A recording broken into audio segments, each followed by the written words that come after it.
Hi, I'm Maggie Kruesi. I'm folklorist and cataloger at the American Folklife Center at the Library of Congress. I want to talk a bit about why we have metadata standards and how they can be useful in your work.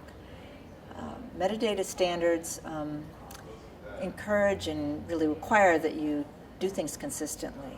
So if you implement a metadata standard, then you can be more consistent in how you capture the who, when, what, where about your collections, and it makes them discoverable because the information is consistent.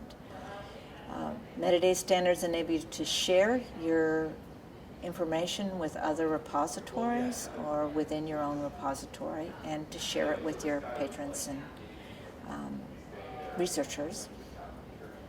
It enables interoperability across various databases and systems. If you create consistent metadata, you can reuse the metadata in the future for digital projects. The landscape for standards is continually changing, so one of the things you wish to refer to is organizations that are updating standards on an ongoing basis. The Library of Congress has metadata standards and tools available on their website that will be available to you through these links.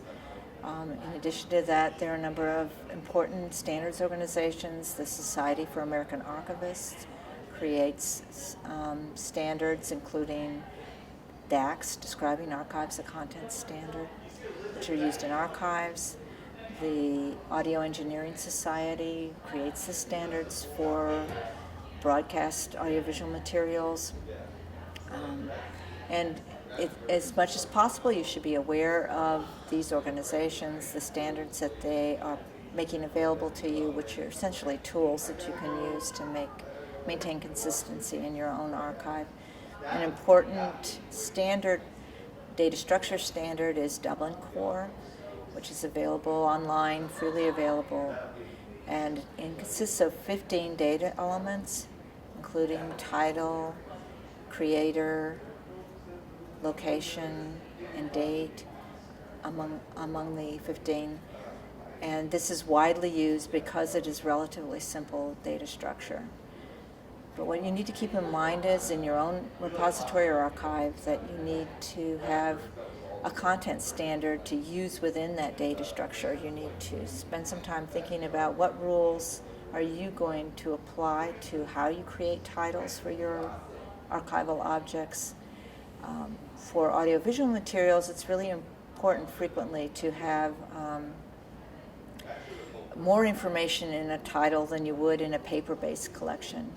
For example, you can have a large collection of mostly paper materials that would be titled the Alan Lomax collection. You have a name element and you have a content element. That's a collection. But for an audiovisual recording, you need to have not only the name and what it's about, but frequently you should also include the date of the recording and the location in the title. Make it more accessible to your users. For photographs, similarly, you need to have who is depicted in the photograph, where the photograph was taken, the date of the photograph, and something about the content as well. So it's very helpful to have all of those elements in a title and not just rely on a simple offhand title. And you can create your own rules or use rules that are already existing for how those titles should be created in your own repository.